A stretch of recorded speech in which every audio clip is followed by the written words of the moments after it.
Family has more than one member, like brother, sister, father, grandmother, grandfather, etc. What role does elder brother plays and what bonding he has with his siblings? We are going to discuss in today's video. A chapter from class 5, My Elder Brother, written by Munshi Premchand. This is a story of two brothers.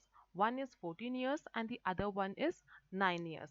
We will see in detail when we will uh, see the explanation of the chapter. Okay, hello everyone, you're watching the tutor. So let's begin with the chapter, My Elder Brother. See, here some hint is given that we will see first. This short play is about two brothers who are affectionate and respectful to each other. The story also shows that learning from our day to day experience is as important as what we learn from books in the school. This play is based on the famous story in Hindi Bade Bhai Saab, written by Munshi Premchand. See, this is a chapter which is in the form of play, means in the form of drama. And in this play, we have two characters. One is elder brother, he is 14 years old, and the other one is younger brother, his name is Munna, and he is 9 years old. Okay, so in this play, we will see that what relationship these two brothers have, what bonding they have. Okay, so let's begin. Here, the first scene is given. A hostel room, two brothers aged 9 and 14 years sitting at a study table. The elder brother Bhaiya is reading a book and the younger one Munna is drawing pictures of birds and animals. तो यहाँ पर एक scene दिया गया हुआ है कि एक हॉस्टल रूम है. ये एक हॉस्टल रूम है. हॉस्टल यानी वो घर नहीं है, वो एक हॉस्टल है जहाँ पर घर से दूर रहते हैं कुछ बच्चे. वो हॉस्टल है. ठीक है. सो टू ब्रदर्स है, एक 9 इयर्स का है और एक 14 इयर्स का है. और वो कहाँ पर बैठे हुए, वो एक स्टडी टेबल पर बैठे हुए और स्टडी कर रहे हैं. एल्डर ब्रदर जो है उनका नाम भैया है, उनका नाम नहीं बताया गया है. एल्डर ब्रदर को भैया बोला है. तो जो भैया है वो रीड कर रहे book, he is reading a book. And the younger one means जो छोटा भाई है जिसका नाम मुन्ना है, वो pictures of birds and animals draw कर रहा है. ये एक सीन है. अब देखते हैं उनके बीच में क्या कॉन्वर्जेशन होता है, क्या बातचीत होती है. फिर भैया कहते हैं, what are you doing Munna? I am drawing. भैया पूछते कि तुम क्या कर रहे हो मुन्ना? What are you doing Munna? Munna से पूछते छोटे भाई से. तो मुन्ना जो कहता है कि मैं तो ड्राइंग कर रहा हूँ. When will you study? Where were you in the morning? फिर भैया उससे क्वेश्चन पूछते कि मुन्ना तुम पढ़ोगे कब? सिर्फ ड्राइंग ही करते रहोगे क्या? सुबह से तुम क्या कर रहे थे?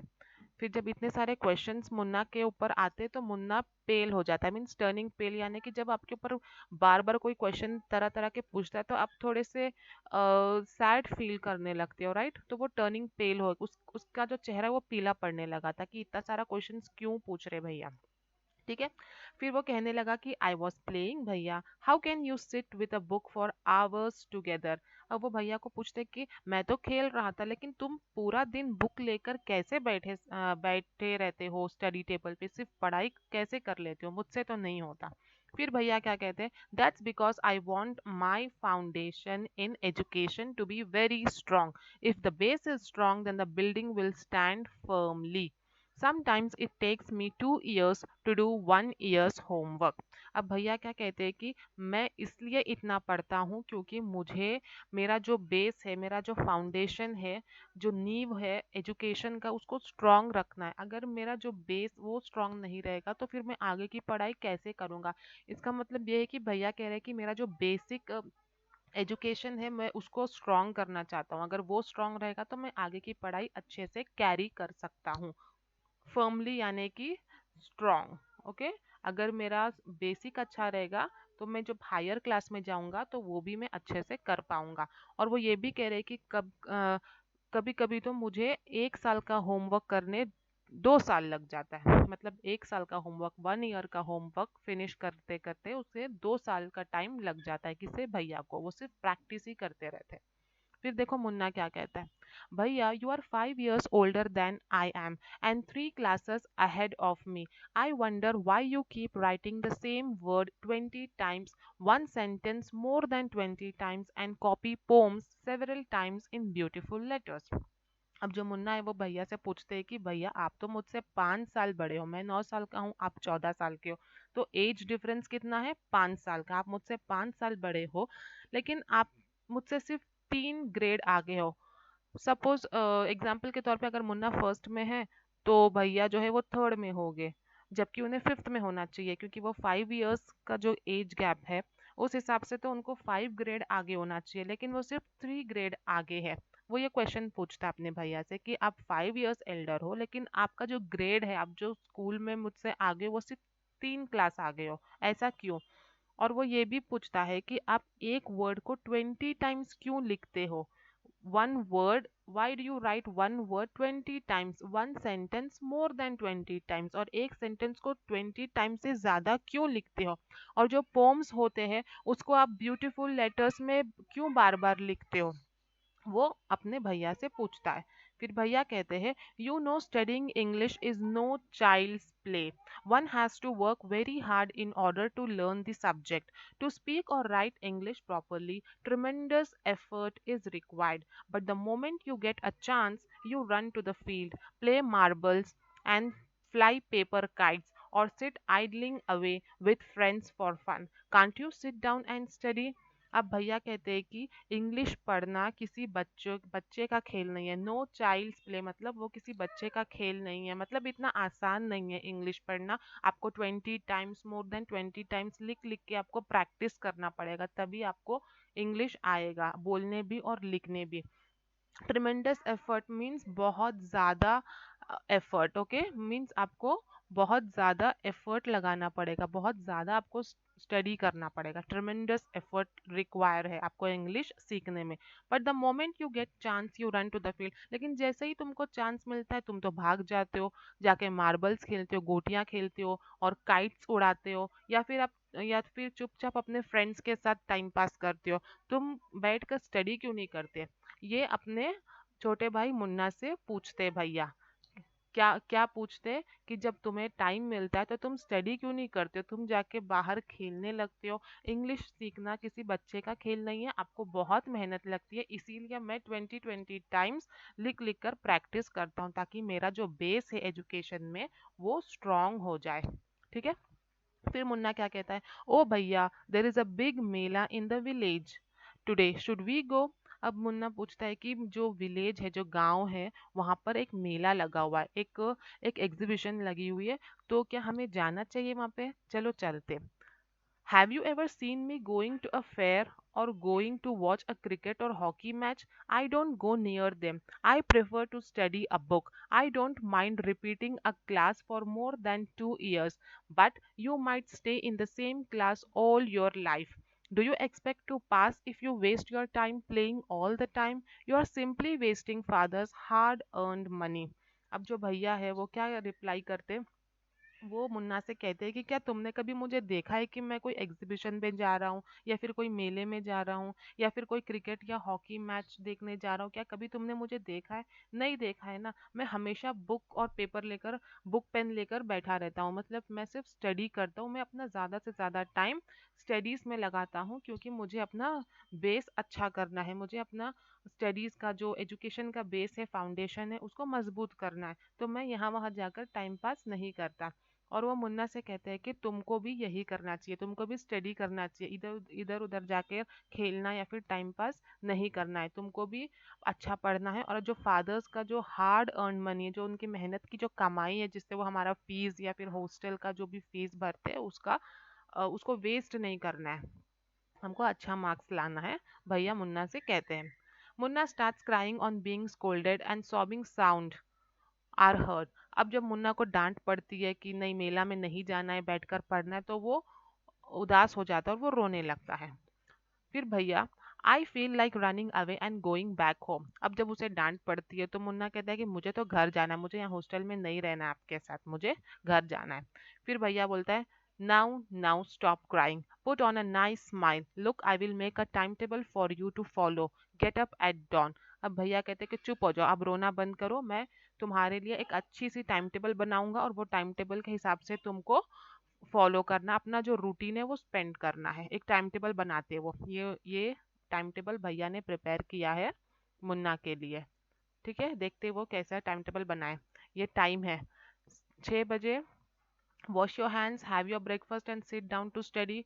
फिर 6 to 8 इंग्लिश पढ़ना है, फिर 8 to 9 मैथमेटिक्स पढ़ना है, फिर 9 से 9:30 हिस्ट्री पढ़ना है, फिर 3:30 PM को स्कूल को जाना है, फिर 5 to 6 PM ग्रामर पढ़ना है, फिर 6:30 to 7 PM स्ट्रॉलिंग करना है, इंग्लिश कॉम्पोजिशन पढ़ना है, फिर डिनर करना है, फिर ट्रांसलेशन, फिर हिंदी, फिर 10 से 11 other subject and go to bed. फिर बाकी के सब्जेक्ट्स पढ़ना है और फिर सोने चले जाना है।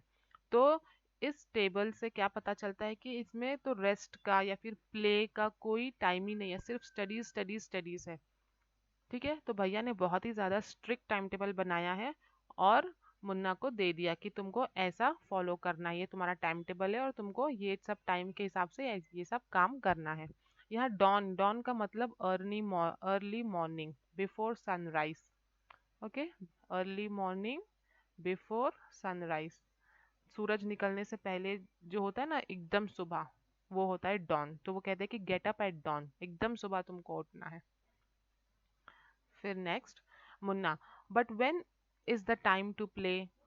Play, what is the need Munna? अब जब मुन्ना टाइम टेबल देखता है तो वो पूछता है भैया से कि इसमें तो खेलने का कोई, टाइम टेबल में आपने तो खेलने का कुछ बनाया ही नहीं है, सिर्फ स्टडीज स्टडीज किया है। तो भैया ने कहा कि खेलने की क्या जरूरत है, व्हाट इज द नीड, जरूरत ही क्या है तुमको खेलने की, सिर्फ पढ़ो। Oh, I love the green fields, the gentle breeze. I want to jump like a football. I like to touch and go, and hututu sounds of the kabaddi and hurry flurry of volleyballs pulls me like a magnet. As soon as I am on the field, I forget everything. अब मुन्ना कहता है कि अरे जब मैं green fields देखता हूँ, जब मैं प्लेग्राउंड देखता हूँ, तो वहाँ की जो ठंडी हवा, जेंटल ब्रीज है, जो जो ठंडी हवा होती है, वो सब मुझे खींच लेती है अपने पास। मुझे फुटबॉल देखकर जंप करने का मन करता है और मुझे कबड्डी खेलना पसंद है। और जब वॉलीबॉल देखता हूँ तो मुझे वो भी खेलने का मन होता है। और जब मैं प्लेग्राउंड में जाता हूँ तो मैं सब कुछ भूल जाता हूँ, सिर्फ मुझे गेम्स अच्छे लगते हैं। ठीक है, अब आया second scene. The final exams are over and the results are out. अब कुछ टाइम के बाद उनका फाइन एग्जाम्स हो जाते हैं और उनके रिजल्ट्स आ जाते हैं। अब देखते हैं तब का क्या सीन होता है। Alas, I have failed once again. Oh, but भैया, I have passed and topped my class. Now there is only 2 years difference between us.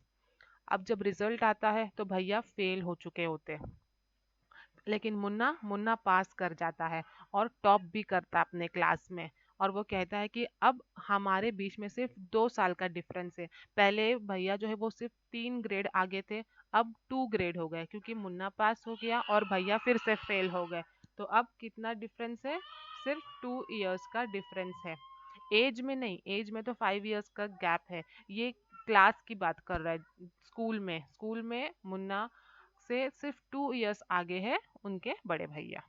Okay, but my dear brother don't be so proud. फिर भैया कहते हैं कि तुमको over confident होने की ज़रूरत नहीं है। भले तुम टॉप कर गए हो, मैं फेल हो गया हूँ, लेकिन तुमको प्राउड फील करने की ज़रूरत नहीं है। ओवर कॉन्फिडेंस मत लाना अपने अंदर। You have passed only one class and you think that I'm stupid and you're smart. Once in a while, in a gully danda game, you might get lucky and hit a goal, but that doesn't mean you have mastered the game. You have to work hard to be successful in life. When you have to study a subject like algebra or geometry in higher classes, then you will understand the importance of hard work. अब भैया क्या कहते हैं मुन्ना को कि तुम पास हो गए हो, टॉप कर गए हो, तो इसका मतलब ये नहीं कि तुम अपने अंदर ओवर कॉन्फिडेंस ले आओ। तुमने सिर्फ एक क्लास पास किया है ना, एक एग्जाम पास किया है, तो इसका मतलब ये नहीं कि मैं स्टूपिड हूँ और तुम स्मार्ट हो गए हो। है ना, ये कोई गुल्ली डंडा का गेम नहीं है कि तुम एक बार पास हो गए तो तुमने सब एग्जाम पास कर लिया है, अभी और बहुत सारे एग्जाम्स है लाइफ के जो पास करना है। तुम अभी मास्टर नहीं बने हो, तुमने सिर्फ एक क्लास पास किया है। जब तुम हायर क्लास में जाओगे, जैसे 8th 9th में जाओगे, तब तुमको अलजेब्रा और ज्योमेट्री सब्जेक्ट्स आएंगे। ये जो अलजेब्रा ज्योमेट्री है ये हायर क्लास में होते हैं। ये मैथमेटिक्स के सब्जेक्ट्स है अलजेब्रा एंड ज्योमेट्री, और वो बहुत हार्ड लगता है काफी बच्चों को। तो वो भैया उसका एग्जाम्पल दे रहे कि जब तुम हायर क्लास में जाओगे, जब तुमको अलजेब्रा ज्योमेट्री जैसे सब्जेक्ट्स पढ़ने पड़ेंगे, तब तुम्हें हार्ड वर्क का समझ में आएगा कि कितना हार्ड वर्क करना पड़ता है एग्जाम में पास होने के लिए। अभी तुम प्राइमरी में हो इसलिए तुम्हें नहीं पता चल रहा है। In geometry, if one writes ACB instead of ABC, the answer is marked wrong. The examiners will not spare you. They want you to learn word by word from the textbook. भैया कहते हैं कि जब geometry में आपको formulas मिलेंगे तो वहाँ पे ABC जैसा फॉर्मूला है वैसा ही डिक्टो आपको लिखना है। अगर आप ABC के जगह ACB लिख दोगे तो फिर वो आंसर रॉन्ग हो जाएगा और आपके मार्क्स कट जाएंगे। और जो एग्जामिनर यानी कि जो पेपर चेक करते हैं ना, जो भी टीचर्स आपके पेपर चेक करते हैं वो एग्जामिनर्स होते हैं। जो एग्जामिनर्स वो पेपर करेक्शन करेंगे आपका, आपको जीरो दे देंगे, आपका मार्क्स काट देंगे। ठीक है। They want you to learn word by word from the text book. आपको टेक्स्ट बुक से वर्ड टू वर्ड याद याद करना है। अब इंग्लिश कैसा सब्जेक्ट है कि आप खुद से स्टोरी बना लेते हो, अनसीन पैसेज देख के आप स्टोरी समझते हो और आप खुद से फ्रेम करते हो। लेकिन मैथमेटिक्स जो सब्जेक्ट है उसमें वर्ड टू वर्ड आपको जैसा टेक्स्ट बुक में है वैसे वैसे ही फॉर्मूला लिखना होता है, तभी आपके आंसर राइट होते हैं, आप खुद से नहीं लिख सकते। ओके। ये सारी बातें कौन कह रहा है? भैया मुन्ना को समझा रहे। Oh, Bhai Sahab, this is scary. I don't think I want to go to ninth class now, but I will still complete my day's homework so that I get no punishment in class. अब मुन्ना कहता है कि this is so scary, this is so डरावना, मतलब उसको डरावना लगता है कि इतना कह रहे कि अलजेब्रा ज्योमेट्री इतना हार्ड होता है, मार्क्स नहीं मिलते, फेल हो जाते, बहुत बहुत मेहनत करनी पड़ती है। जब वो ऐसा बताते हैं तो मुन्ना को डर लगने लगता है कि वो कहता है कि मुझे 9th स्टैंडर्ड में नहीं जाना है। फिलहाल तो मैं प्राइमरी में हूँ और मैं आज का होमवर्क कर लेता हूँ ताकि मुझे कल क्लास में पनिशमेंट न मिले। ठीक है भैया। Just today we were asked to write a short essay on topic of punctuality in 4 pages, and imagine, can something be written on 4 pages and still be short? It's all so mixed up. अब भैया कहते हैं कि आज मेरे class में मुझे ऐसे लिखने को कहा गया था। मेरे क्लास में टीचर ने मुझे ऐसे लिखने को, ऐसे यानी कि एक निबंध होता है। ओके। आपको कोई भी टॉपिक में इंफॉर्मेशन लिखना रहता है, जैसे 10 लाइन्स या फिर 20 लाइन्स, वो मार्क्स के ऊपर डिपेंड करता है। ठीक है। तो किसके ऊपर लिखना था? Punctuality. Punctuality means on time. Punctuality का मीनिंग होता है ऑन टाइम, पंक्चुअल। तो पंक्चुअलिटी के ऊपर उनको ऐसे लिखना था, और वो भी शॉर्ट ऐसे। शॉर्ट मतलब छोटा ऐसे जो सिर्फ 4 पेजेस का हो। तो वो कहते हैं कि क्या 4 पेजेस का ऐसे शॉर्ट है? वो कंफ्यूज रहते हैं। फिर Munna thinking aloud, thank God it was time for school or else the scolding would have gone on and on ऑन। तो अब मुन्ना कहता है कि थैंक गॉड अब स्कूल का टाइम हो गया है, मैं जा रहा हूँ स्कूल, वरना भैया सिर्फ मुझे स्कोल्ड करते रहेंगे, मुझे चिल्लाते रहेंगे। अब आता है scene 3। The results were out once again, and it so happened that Munna passed and Bhaiya failed again. Bhaiya was really upset. Munna was also sad seeing his brother so unhappy. Bhaiya now becomes gentler with Munna. Munna becomes naughtier because of this and studied even less than before. अब scene 1 हो चुका है, scene 2 हो चुका है, अब scene 3 में क्या बता रहा है कि रिजल्ट्स, अब फिर से रिजल्ट्स आया, और रिजल्ट्स में क्या आया कि भैया फिर से फेल हो गए। इसके पहले भी भैया फेल हो चुके थे, अब फिर से वो जो भैया वो फेल हो गए और मुन्ना पास हो गया। अब भैया को उदास देखकर मुन्ना को भी अच्छा नहीं लगता, वो भी उदास हो गया। अब जो भैया है वो थोड़ा कम स्ट्रिक्ट हो गए, जेंटलर विथ मुन्ना, अब थोड़े जेंटल हो गए, थोड़े सॉफ्ट हो गए। पहले वो बहुत स्कोल्ड करते थे, बहुत स्ट्रिक्ट थे मुन्ना के साथ, अब वो थोड़ा स्ट्रिक्टनेस कम कर दिए। अब जब उसका स्ट्रिक्टनेस कम हुआ, अब जब भैया का जब स्ट्रिक्टनेस कम हुआ मुन्ना के लिए, तो मुन्ना नॉटी हो गया है, मतलब मस्तीखोर हो गया है, naughty because of this and studied even less than before, और अब वो कम पढ़ने लगा। पहले भैया स्ट्रिक्ट थे तो मुन्ना पढ़ता भी था। अब वो जेंटल हो गए, अब वो उतना स्ट्रिक्ट नहीं है, तो मुन्ना अब मस्तीखोर हो गया और अब वो बहुत कम पढ़ने लगा है। Munna talking aloud. Ah, I am lucky. I can pass easily. I need not study so hard. Now I can play games with my friends and fly kites. But I should still be careful that Bhaiya does not see me flying kites. अब मुन्ना क्या सोचता है कि मैं तो बहुत lucky हूँ, मैं आसानी से पास कर लेता हूँ। मेरे भैया जो है वो बार बार फेल हो जाते हैं, लेकिन मैं तो पास कर लेता हूँ। अब तो मैं गेम्स भी खेलूंगा अपने फ्रेंड्स के साथ और पतंगे भी उड़ाऊंगा, लेकिन मुझे केयरफुल रहना है, मुझे ध्यान रखना है कि भैया मुझे नोटिस ना करे। Then one day a kite is flying slowly downwards. Munna starts running in order to grab it. Grab मतलब लेने के लिए. Suddenly he becomes face to face with भैया. He comes face to face with भैया. अब मुन्ना तो छुप छुप कर काइट्स को फ्लाई करता था, अपने फ्रेंड्स के साथ खेलता था। लेकिन एक दिन क्या हुआ कि पतंग टूटकर कहीं से गिर रही थी, तो मुन्ना उसे पकड़ने के लिए भाग रहा था। वो सिर्फ पतंग की तरफ देख रहा था और पतंग को पकड़ने के लिए भाग रहा था। और सडनली तभी अचानक से भैया उसके सामने आ गए, फेस टू फेस उन लोग का मीटिंग हो गया, सामने सामने वो लोग टकरा गए। फिर भैया क्या कहते हैं, catching hold of Munna's hand, Munna का हाथ पकड़े हुए वो कहते हैं, aren't you ashamed to be playing kites all day long? Don't you realize that now you are in the 8th class and are not studying in a lower class? If you think I'm just one class ahead of you and can't say anything, you are wrong. I am 5 years older than you and will always be. अच्छा, अब जब मुन्ना के सामने भैया आ गए तो वो क्या कहने लगे, क्या तुम्हें शर्म नहीं आती? Are you not ashamed of playing kites? क्या तुम्हें शर्म नहीं आती कि तुम पूरा दिन सिर्फ काइट्स उड़ाते रहते हो? अब तुम लोअर क्लास में नहीं हो, तुम 8th स्टैंडर्ड में आ गए हो, अब तुमको स्टडीज पे ज्यादा कंसंट्रेट करना पड़ेगा। माना कि मैं तुमसे सिर्फ एक ग्रेड आगे हूँ, इसका मतलब ये नहीं कि मैं तुम्हें कुछ कह नहीं सकता। तुम गलत करोगे तो मैं तो तुम्हें बोलूंगा ना। I am 5 years older than you and will always be. मैं तुमसे 5 साल बड़ा हूँ और मैं 5 साल बड़ा हमेशा रहूंगा। ठीक है, मैं तुमसे एल्डर हूँ और तुमसे एल्डर ही रहूंगा, इसलिए जब भी तुम कुछ रॉन्ग करोगे मैं तुमको करेक्ट करूंगा।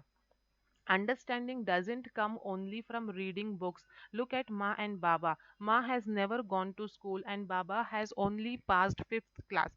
अब वो एग्जाम्पल दे रहे हैं कि माँ और बाबा का, कि मम्मी डैडी को देखो, मम्मी ने कभी स्कूल नहीं गया और जो फादर है, जो बाबा है, वो सिर्फ 5th स्टैंडर्ड तक पढ़े। तो क्या उन्हें एक्सपीरियंस नहीं है? क्या उन्हें नॉलेज नहीं है? सारा नॉलेज जो है वो बुक से नहीं आता कि आपने स्कूल में टॉप कर लिया तो आपको सब कुछ पता है। नहीं, जो अपने एल्डर्स होते हैं उन्हें ज़्यादा नॉलेज होता है लाइफ से रिलेटेड। जो लाइफ में भी बहुत सारी चीज़ें होती है ना सीखने के लिए, तो उसके लिए आपको सिर्फ स्कूल का बुक्स काम नहीं आता है, आपको प्रैक्टिकल लाइफ में जो होता है वो आपको एल्डर से ही आपको सलाह लेनी है, आपको एडवाइस लेनी है, और उसके लिए आपको सुननी भी पड़ती है।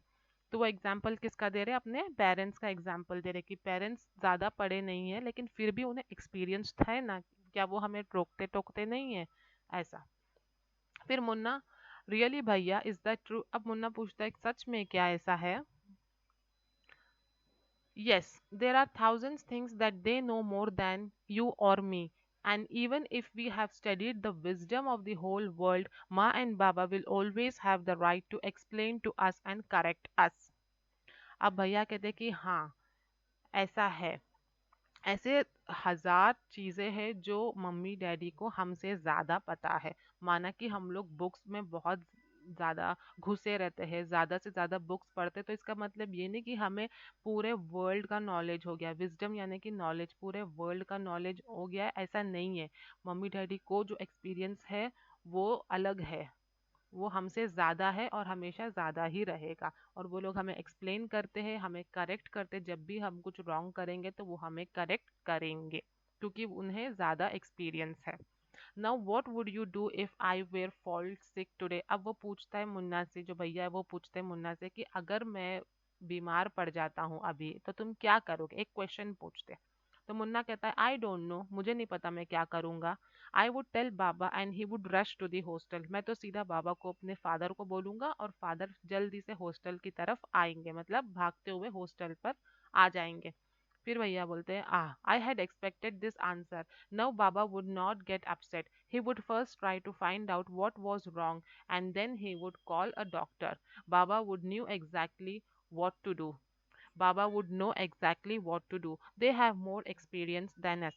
अब जो भैया है वो एक क्वेश्चन पूछते हैं कि अगर मैं अभी बीमार पड़ जाता तो तुम क्या करोगे? तो मुन्ना कहता है मुझे नहीं पता, मैं तो सीधा अपने डैडी को बोलूंगा, डैडी भागते हुए हॉस्टल में आएंगे और वो देख लेंगे। तो भैया कहते हैं कि मुझे पता था कि तुम ऐसे ही कुछ जवाब दोगे, लेकिन फिर वो कहता है कि बाबा जो है वो सबसे पहले फाइंड आउट करेंगे कि मैं बीमार क्यों पड़ा, क्या रीजन है, फिर वो डॉक्टर को कॉल करेंगे, क्योंकि बाबा को पता है कि उन्हें क्या करना है, फादर को पता है कि उन्हें क्या करना है, क्योंकि उन्हें एक्सपीरियंस ज्यादा है।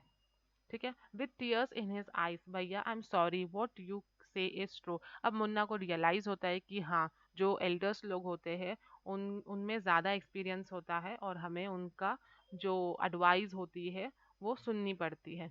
भैया हक्स मुन्ना लविंगली। अब जो भैया है वो मुन्ना को, मतलब दोनों जो भाई है वो हक करते एक दूसरे से, टाइट गले मिलते हैं। ओके, फिर I also like to play and fly kites, but if I also play, then how can I watch out for you? You are my responsibility. अब भैया कहते हैं कि मुझे मुझे भी स्पोर्ट्स खेलना पसंद है, मुझे भी गेम्स जैसे कबड्डी वॉलीबॉल जैसा तुम्हें पसंद है वैसा मुझे भी पसंद है, मुझे भी पतंग उड़ाना पसंद है, लेकिन अगर मैं भी खेलने लगा तो फिर तुम्हारा ध्यान कौन रखेगा? तुम तो मेरी जिम्मेदारी हो। रेस्पॉन्सिबिलिटी मीन्स जिम्मेदारी। मैं बड़ा हूँ इसलिए तो तुम्हारा ध्यान रख रहा हूँ ना। अगर मैं भी खेलने लगूंगा और अगर मैं स्ट्रिक्ट नहीं रहूंगा, तुम्हें बोलूंगा नहीं कुछ, तो फिर तुम बिगड़ जाओगे। फिर मुन्ना कहता है आई लव यू भैया। उसे एहसास होता है कि हाँ, मुझे अपने एल्डर की बात सुननी चाहिए। Okay, so here our chapter ends. I hope you understood the story of two brothers. It gives a meaning that the one who is elder will have more experience and will guide the younger one. No matter if he succeeds or fail, he will have more understanding towards life. तो ये चीज़ हमें इस chapter से पता चलता है। कुछ hard words हैं यहाँ पे, जैसे फाउंडेशन मीन्स सॉलिड बेस, जो अपना नींव होता है, base. Foundation means base. Schedule means timetable, एक टाइम टेबल बनता है। Essay means composition on any subject, कोई भी टॉपिक पर एसे लिखते हैं तो कुछ 10 लाइन्स 15 लाइन्स का अ, उसका इंफॉर्मेशन लिखते हैं। Idling means sitting without any purpose, lazy, idle, idle sit करते, लेजीली सीखते हैं without any work. Mastered means gained expertise और स्किल्ड, मास्टर होना, नॉलेज ज़्यादा होना। ओके, सो यहाँ पर हम चैप्टर को वाइंड आउट करते हैं। क्या समझ में आता है कि जो एल्डर्स होते हैं उनकी जो एडवाइस होती है वो सुननी चाहिए, क्योंकि उन्हें ज़्यादा एक्सपीरियंस होता है। माना कि बुकिश नॉलेज नहीं होती, लेकिन लाइफ का एक्सपीरियंस अच्छा होता है। Okay, so in the next video we will see the question answers, all the exercises. Till then, read the chapter and work hard. Thank you.